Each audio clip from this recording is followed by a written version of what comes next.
team is as the doctor. We work very closely together with the critical care paramedics. We do work as a team, and our roles are different but very important that we work together. So one of the things about being a doctor is that we're allowed to give far more drugs than paramedics. Critical care paramedics are allowed to give more drugs than standard paramedics, but obviously as doctors we're allowed to give significantly more drugs, in particular to give anaesthetic drugs and powerful sedation and pain-killing drugs. So from my perspective, when we get to call, the important thing is to get on board the helicopter as soon as we're scrambled, strap myself in, and it's my job, I sit in the back to operate the communications and to talk to the critical care desk who task us and make sure that everybody knows what's happening. On the way to a job, we'll also discuss what we're going to do, where our nearest hospitals are, and what sort of roles each of us is going to play. When we arrive on scene and get out of the helicopter, we carry the bags to the scene, and I will usually make first contact with the patient or their relative or the other crews on scene to establish exactly what's happening. I will then assess the patient, either taking a history and examining the patient, and then together with the paramedic we'll decide on a plan, where we're going to go, what we're going to do, or what interventions we need to perform on scene. For the most critically ill and injured patients, one of the important things that we do is to give them an anaesthetic and insert a breathing tube into their throat so that we can ventilate them on the way to hospital. This means that the patient we put to sleep with powerful anaesthetic drugs and then kept asleep in transit. The paramedic has a really important role in making sure that they get all the equipment ready and that they pass the equipment in the right order and ensure that the doctor stays calm at all times. So it's really important that we work as a team on this and the paramedic is advising the doctor. Once we get to hospital, we will then hand over the patient to the receiving team and make sure that they have all the relevant information. I'm afraid my other job is also to do the paperwork when we arrive at hospital.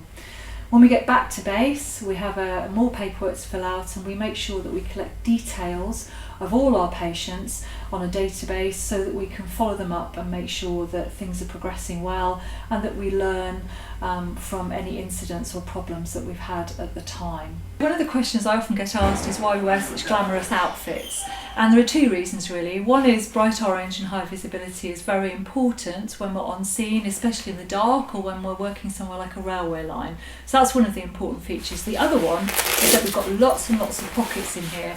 So I'm able to carry all sorts of things. So one of the things that as the doctor I carry the drugs that we draw up every day. So for instance, this is ketamine, this is an anaesthetic drug, and because it's drawn up and ready, if a patient is really badly ill or injured and we need to give them an anaesthetic very quickly, I don't need to spend time drawing up the drugs. So we carry ketamine, which is an anaesthetic. I carry fentanyl, which is a very powerful anaesthetic painkiller. I carry flush, so that's to make sure the cannula doesn't clog up with blood. We carry midazolam, which is a sedative. And finally, we also carry some stuff called rocuronium, and what rocuronium does is that paralyses the muscles. So if we need to get a breathing tube down the patient isn't swallowing or coughing while we're doing that. So all those are ready, drawn up and good to go if we need to give them in a hurry. So that really does help us save time on scene when we're dealing with the most critically ill and injured patients. So other stuff we carry about our person, and we have something we can write on. So I can do a little heart to write on. But usually I have the consultant of the day and our next mission number on there, but we can write down any important details about the job or the patient on here. Also in here we carry flight board documents. So in here today I've got some little crib sheets which tell you about the different drug doses and equipment to use for different aged children. So starting from really small babies, less than 1 month, goes all the way up through the ages until the age of 12. So very useful little crib sheets about children. We carry some other stuff in the flight board as well. In this pocket down here I carry all the stuff I might need to put a drip into somebody. So needles, I'm afraid, things to clean the skin with, things to tape it in with, and I also carry scalpel and various other implements which if we need to cut a hole in somebody's chest for instance, we can do that very quickly. And we have proper kit in the bags, but I just carry spares in there. In this pocket I've got, very important for doctors, a stethoscope.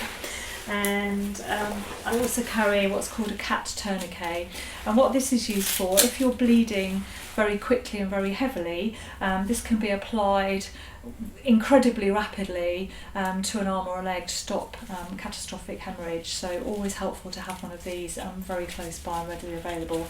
And in fact, I did need one not long ago. I did use one the other day. So always helpful to have that in the pocket. And of course, we always have various gloves to keep everything clean. So that's what I carry in my pockets. So one of the pieces of kit that we use for every patient is our monitor. This is our current monitor.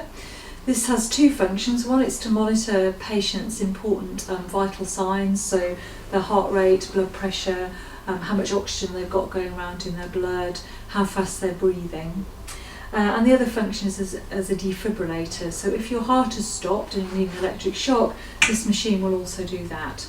And it will do that for a range of patients, ranging from very small children, obviously up to adults. So this is a very flexible machine, really. It will take blood pressure, it will measure oxygen saturation, which I might be able to get it to do, which is how much oxygen I've got going around in my bloodstream, and it will also measure my heart rate doing that. There you go. So my heart rate is 83, that's the green number on the screen, and the amount of oxygen I've got in my blood is 100% saturated, so you can tell I don't smoke. The other thing it will do is it will do an ECG, so we can tell if the patient's having a heart attack or any problems with their heart at all. So very flexible, very quick to apply, and we'll put this on almost every patient. So really useful. And as you can see, it's a lovely display, nice and brightly coloured, very easy to see. Even when we're night flying, these numbers and this display is really easy to see from quite a way away. So we can tell very quickly whether the patient is doing okay or not. Also easy to see in the back of the aircraft. So when we're flying along, we can still continue to monitor the patient and make sure everything is fine. Hi, I'm Steve Norris. I'm one of the pilots who flies the East Anglian Air Ambulance. I've been flying for about 22 years now. I started in the British Army. I've been flying for the Air Ambulance for the last 7 years out of Norwich. When we get a job, it comes into the office first of all on the red phone. Once that goes, we all get together as a team. As soon as we find out where we're going to, I'll come out to the helicopter, start it up and wait for the doctor and paramedic to come out to me. It normally takes about 3 to 4 minutes to get off the ground and going out on the job. Once we're actually on the job, I'll obviously get into the scene, land as close as I can to the patient. Once they're in back from the helicopter, I'll close the helicopter down and then provide security for the helicopter if it needs it, but I'll do carry bags and things around for the medical team if I need to. Obviously once we've sorted out the patient, we'll load them onto the helicopter, and then my job is to go to the A&E that they've selected as fast as we can to get the patient into A&E. One of the reasons I enjoy doing the job of an air ambulance pilot is that we do get to land in places that you wouldn't normally land, particularly in towns, woods and things, which are quite confined areas. We do get a lot of extra training so that we can do this, plus the training that we had in the army helps towards this as well, so the majority of air ambulance pilots tend to be ex-military, not all of them though. Particularly enjoy flying the 135. It is a nice compact helicopter, but it's got quite a big interior for the size of the helicopter, and we can land this in something which is 25 metres square, or about the size of a tennis court. We land in cities and towns all the time, land on the side of the road, in woods, on the beach. So it is a good varied job, and we do get to shoot around all over the place. I'm based at Norwich at the airport, and our main coverage area for this helicopter is Norfolk and Suffolk.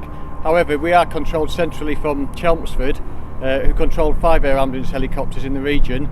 So we actually cover from the North Norfolk coast, and I have done jobs inside the M25 before. If the Essex helicopter or the Herts helicopters are out on a job, we will cover for them, and again they'll come up to Norfolk and cover for us if need be. With the air ambulance, I've flown 3 types of helicopter, actually 4 types, sorry, as air ambulance. I've flown a twin squirrel, a BO105, a BK117, and this, which is the EC135. The 2 good helicopters are the BK117 and the EC135. The BO105 and the 355 are both nice helicopters, but they are a bit small for ambulance work. We're now here at the Cambridge base, where we operate a HEM service at night. We've been doing this since May last year. We have additional equipment fitted to the helicopter that allows us to do this. We use night vision goggles, the tracker searchlight, and we also have additional mapping on our GPS system with power lines overlaid on top of it. We also have a power line detection system. Flying at night means that we're able to reach approximately a third more patients, and we carry this out with the medical team up until 1:30 in the morning. Hello, my name is Rod Wells with East Anglia Air Ambulance. Fortunate enough, I've been with them for nearly 10 years now. Part-time initially, doing the odd shifts, or about 2 or 3 shifts a month, and now sort of been on for 2 years as full-time critical care paramedic, HEMS trained. As part of my role, I obviously not just to be in the aircraft and look after patients, I need to get the pilot there first.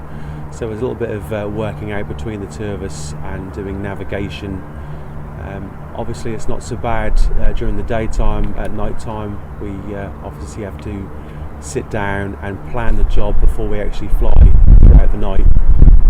And obviously once we get there, landing, sorting out the landing zones, and going with the doctor to look after the patient.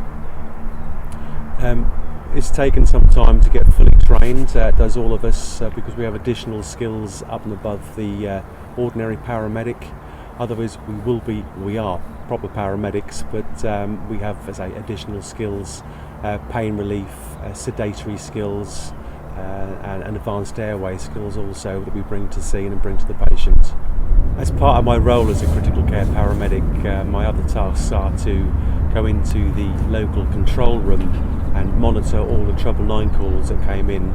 So we filter all the 999 calls that come in just to see which is the most critical really, and to see what needs they may have, whether it be a critical care paramedic on the ground or a critical care paramedic as part of the hospital or doctor team on the aircraft here. I tend to do that about 3-4 times a month within my role. As being a critical care paramedic, it's very challenging. I've been with the ambulance service for 25 years, and as I said, been on the aircraft off and on now for 10 years. It's more challenging in the fact that we go to the higher acuity calls really, a lot of critically injured or ill people, as opposed to being on the road where they have a big wide spectrum of calls. It's certainly challenging, every patient is challenging, and I think also with this role it keeps me up to date with modern day thinking, lots of study, lots of education as well. If you could see, basically the aircraft is really quite full now. This is the stretcher that the patient lay on, and obviously we have 3 big bags on her at the moment, which is a packaging bag from the very bottom to the monitor medical bag, if you like, which is full of the medical bits and pieces that we attend to, and medical drugs and spares also. And then we obviously always carry to scene as our trauma bag, which is the top blue one here. So yet again, it's got medical drugs, drugs we use for trauma, fluids, and everything we need really for the scene. So when we arrive on scene, we'll take our monitor, and certainly the medical bag, and certainly the trauma bag, just to scene, and suction. Within the aircraft also we have 3 cylinders of oxygen and 2 ventilators. One ventilator we tend to leave here for the patient coming in, and the other ventilator is what we take to scene, which is a small mobile device. We also carry an auxiliary box which is full of all spare equipment, life jackets from when working around the water, and obviously personal protective equipment such as helmets and gloves, and fluorescent jackets. Most of our calls originally were for road traffic accidents, and I think over the last couple of years we've seen that changed to probably cardiac arrests is our main focus of calls, secondly by road traffic accidents, and then equestrian accidents. I believe we've changed and moved over the last 2-3 years, and I think this is because we've got our own designated control area now, and we're looking at the cardiac arrests that come in, and we believe that we can offer a little bit more. So we send the team along. I mean, obviously the ambulance service will be there doing a great job as well, and we're just coming along just to see whether we can actually help them. We have a little bit more equipment, a little bit different drugs, a proven device for cardiac arrest, which is an ACD, and 2 or 3 different more drugs that we can probably come along and offer some help, and hopefully get a better outcome.